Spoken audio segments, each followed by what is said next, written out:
How Ted Bundy tricked his victims, the psychology of a killer. Before we dive in, kindly hit the subscribe button and let us know where you are watching from in the comments. Ted Bundy didn't look like a killer. That was his first weapon. He was clean-cut, soft-spoken, a law student. Women found him attractive, trustworthy. He blended in. That was intentional. In the 1970s, the idea that a serial killer could be young, handsome, and polite was nearly unthinkable. Evil was supposed to wear a face, scarred, snarling, obvious. But Bundy rewrote that script. He hid in plain sight. Born in 1946 in Burlington, Vermont, Bundy's childhood was filled with red flags. He tortured animals. He spied on women. He was obsessed with violent pornography. But on the surface, he was normal, even charming. He volunteered at a suicide hotline. He worked in politics. People trusted him. Behind closed doors, the darkness grew. Bundy's killings began in earnest in 1974. Young women began disappearing across Washington state. They were all similar: white, slender, brunette with a middle part. Bundy had a type. Witnesses described a man with his arm in a sling, asking for help loading books or moving a boat. He was polite, apologetic. Then he would knock them unconscious, take them to a secondary location, and kill them. Bundy didn't just kill. He hunted. He studied human behavior, understood empathy. He used it against his victims. Psychologists would later call it predatory empathy, the ability to mimic concern to lure someone in. He used fake injuries to appear harmless. He carried props, told stories, disarmed women by appealing to their kindness. Once they were close enough, he became someone else. Bundy had a long-term girlfriend. He sent her flowers. He attended church. He babysat friends' kids. No one suspected him. This duality is key to understanding his psychology. He compartmentalized. He could commit horrific acts, then return to daily life without remorse. He once said, "I'm the most cold-hearted son of a bitch you'll ever meet." But he didn't seem like it. By mid-1974, Bundy had murdered at least 8 women in Washington and Oregon. Then he moved to Utah. More disappearances followed. Police were baffled. No clear suspect, no consistent method, no fingerprints. He adapted, changed cars, grew facial hair, switched tactics, but the charm remained constant. In 1975, Bundy was finally arrested. A traffic stop led to the discovery of burglary tools, which later tied him to multiple murders. But he escaped custody. Not once, twice. He jumped from a second-story courthouse window. Later, he sawed through a ceiling vent. Each time, he vanished into crowds, merged with society, continued killing. In 1978, Bundy unleashed horror on the Chi Omega sorority at Florida State University. 2 women were killed. 2 others brutally assaulted. He murdered a 12-year-old girl days later. The facade was cracking. His killings were more violent, less planned. Rage was replacing control. Ted Bundy wasn't just a killer. He was a lesson in how evil hides. He showed the world that monsters don't always look the part, that trust can be deadly, that appearances can lie. In the next chapter, we'll dive deeper into Bundy's manipulation techniques, how he used psychology to pick his victims, gain their trust, and silence their instincts. The more you understand the mind of a killer, the better you can protect yourself. This is only the beginning. When most people think of a serial killer, they imagine someone terrifying, someone who stands out, someone your instincts would warn you about. But that's where Ted Bundy broke the mold and why he was so dangerous. He didn't wear a mask. He wore a smile. And behind that smile was the mind of a predator. Ted Bundy didn't look like a monster. He was clean-cut, confident, even handsome. He wore turtlenecks, khakis, and a grin that made him seem approachable. He wasn't a shadowy figure in a dark alley. He was the man in the daylight who asked for help. The guy who dropped his books or fumbled with crutches or wore a fake cast. And people, especially young women, wanted to help him. Bundy exploited that instinct over and over again. Bundy didn't strike randomly. He was calculated. He typically targeted young, white, college-aged women. They often had long brown hair parted in the middle. Many looked eerily similar. Psychologists later suggested that his victims resembled Stephanie Brooks, his ex-girlfriend who had rejected him years earlier. Her rejection wounded him deeply, and Bundy, never one to let go of a grudge, turned that wound into motive. He stalked college campuses, parks, and libraries, places where people felt safe, places where no one would expect a predator to strike. He would observe, wait, watch for someone walking alone, distracted, trusting. Then he would move. Bundy often posed as someone injured, with one arm in a sling or leg in a cast. He'd approach a woman and ask for help carrying books to his car, or lifting something heavy. The key was empathy. He knew that most people don't ignore someone struggling, especially someone who looks harmless. Once the woman followed him to his car, a beat-up Volkswagen Beetle, Bundy would strike. A crowbar hidden under the seat, a sudden shove, a door slammed shut, and just like that, she was gone. In other cases, Bundy posed as a police officer. He would tell women that their car had been broken into, or that they needed to come with him to the station. He even had fake badges. He practiced the voice, the posture, the persuasion, and it worked.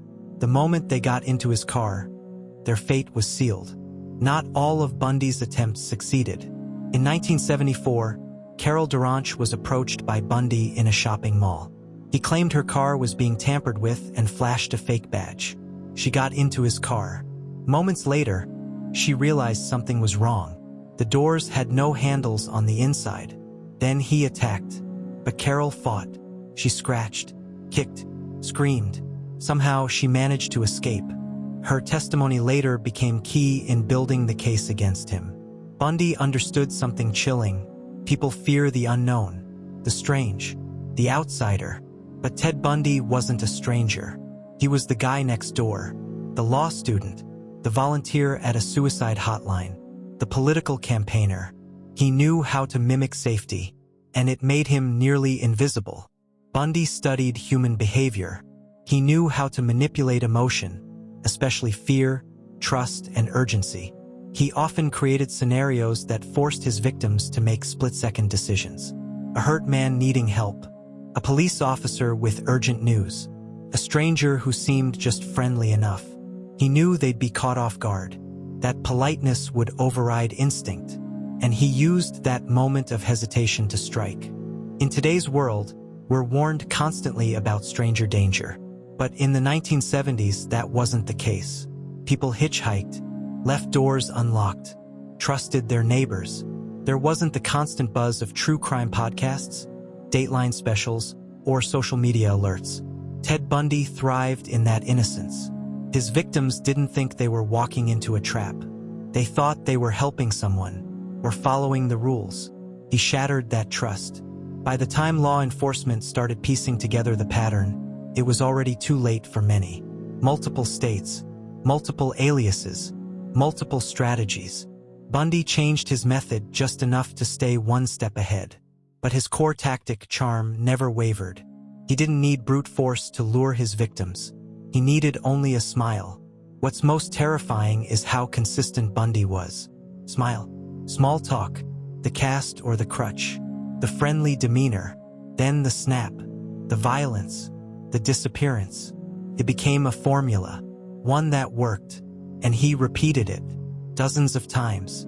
Today, criminologists and psychologists still study Ted Bundy's methods, not because they admire him, but because he represents a terrifying truth.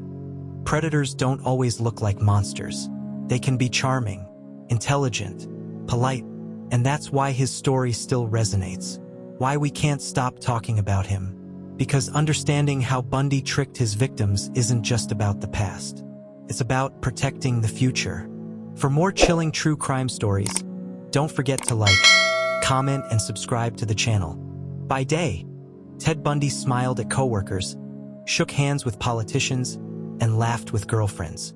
By night, he stalked young women, tricked them into his car, and erased them from existence. This wasn't a case of split personality. It was worse. Bundy knew exactly what he was doing. and he knew how to keep people from ever suspecting. Bundy studied psychology at the University of Washington. Later, he attended law school. In lectures, he sat among aspiring prosecutors and judges. None of them had a clue who they were sharing a classroom with. His professors described him as intelligent, observant, quiet but capable, a student with promise. He even worked on a crisis hotline, answering calls from people on the brink of suicide. Think about that. A man who murdered without remorse also talked people out of killing themselves. And colleagues, like and Rule, never suspected a thing, and would later write The Stranger Beside Me, one of the most famous true crime books of all time. She had sat feet away from him for months, and never saw it coming. Bundy had long-term relationships. His most notable girlfriend, Elizabeth Klopfer, a pseudonym in early reports, described him as affectionate, attentive, and even fatherly toward her daughter. They cooked together, traveled, attended church events. Yet during the same period, he was driving across states, picking up strangers, and never bringing them home. Bundy didn't live in shadows. He thrived in plain sight. Elizabeth did grow suspicious over time. She found strange things: women's clothing, crutches, and a bag of plaster. But Bundy always had an answer. He gaslit her into silence. Later, she would report him to police twice, but there wasn't enough evidence. Bundy stayed free. Bundy wasn't just another face in the crowd. He was ambitious. He worked on Republican campaigns. He was even hired by the Washington State Republican Party. He wrote speeches, managed voters, handled confidential documents. Imagine it: a serial killer wearing a suit, shaking hands with senators, making appearances at fundraisers. At one point, he was even being groomed for higher political office. He wasn't just hiding in society. He was rising through it. Bundy volunteered at rape crisis centers. He helped with community outreach. He looked after Elizabeth's daughter like a stepfather. He even told friends he wanted to help victims through law and public service. And every time someone went missing, he expressed shock. But behind closed doors, his darkness grew. And when suspicion eventually turned his way, no one wanted to believe it. He was too nice, too smart, not the type. What makes Bundy so chilling is how deliberate his double life was. He didn't just live two lives by accident. He constructed them. One face was designed to charm, the other to kill. He picked his jobs carefully, ones that would give him cover, connections, and admiration. He surrounded himself with people who'd defend him. He knew that the better he played normal, the less anyone would question him. And he was right. Despite his perfection, the double life couldn't last forever. Girlfriends grew suspicious. Police sketches began to circulate, showing a man with wavy hair, a soft voice, and a VW Beetle. Tips began pouring in. Even then, Bundy stayed calm, denied everything, acted confused, hurt. The more normal he looked, the more others questioned themselves. Could they really suspect Ted? Bundy was first arrested in 1975 for a routine traffic violation. Police found handcuffs, rope, a ski mask, and other tools in his car. He was charged with attempted kidnapping, but while awaiting trial, he jumped bail. Later, in Colorado, he escaped again, this time from a courthouse library. He lost weight in jail, starved himself, squeezed through a hole in the ceiling, changed into civilian clothes, walked out the front door, and no one noticed. His double life had evolved. Now, he wasn't just deceiving women. He was fooling the justice system itself. After his second escape, Bundy didn't lie low. He traveled to Florida under a new identity, Chris Hagen. And there, in January 1978, he committed one of the most brutal crimes of his life. He broke into the Chi Omega sorority house at Florida State University. In a matter of minutes, he assaulted and murdered 2 young women and seriously injured 2 others. Still, no one immediately linked him to the crime. He would go on to abduct and kill 12-year-old Kimberly Leach, his youngest known victim. The contrast between who he appeared to be and who he was had never been more stark. Throughout these murders, Bundy attended church, lived in apartment complexes, talked to neighbors, dated women. He made jokes, borrowed sugar, offered to help people move furniture. To the world, he was still just a regular guy with bad luck and a charming smile. Until it all collapsed.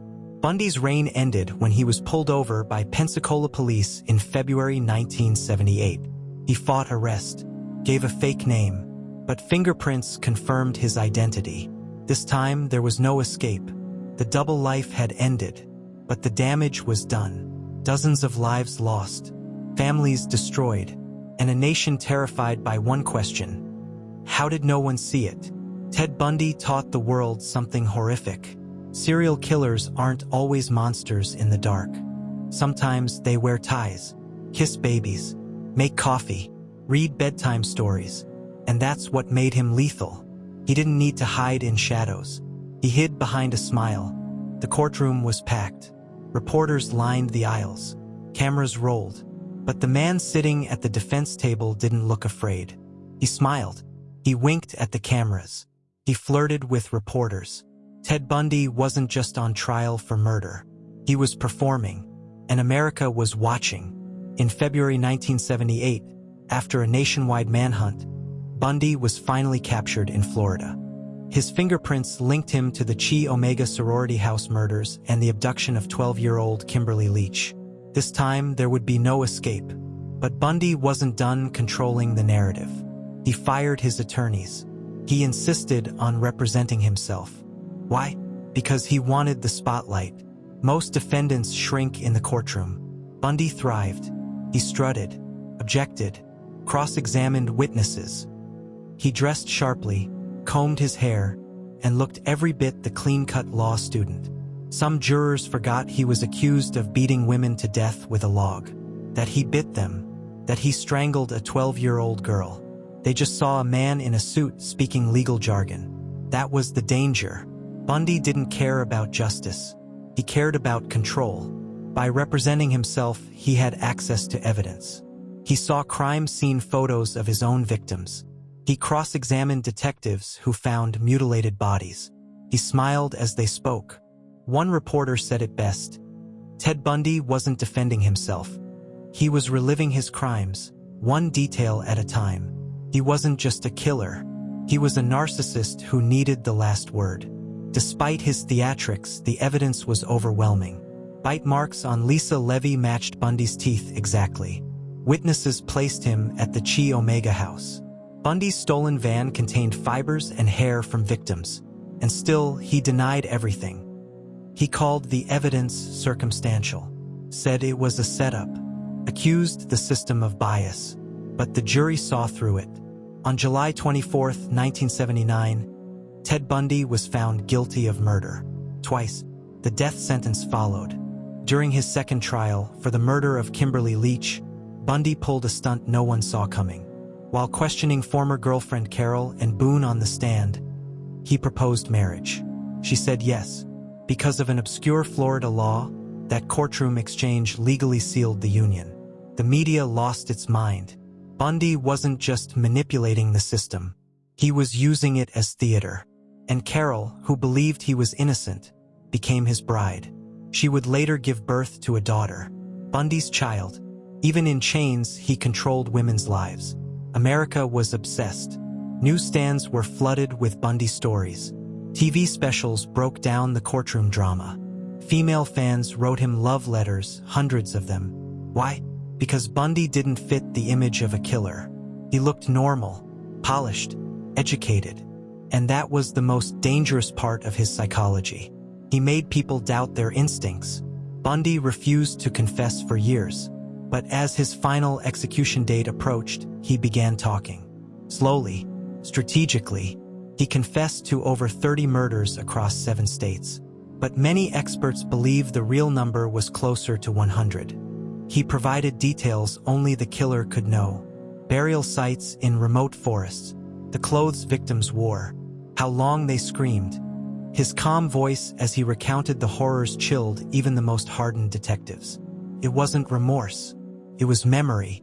In the final days of his life, Bundy tried to barter. He offered more confessions in exchange for time.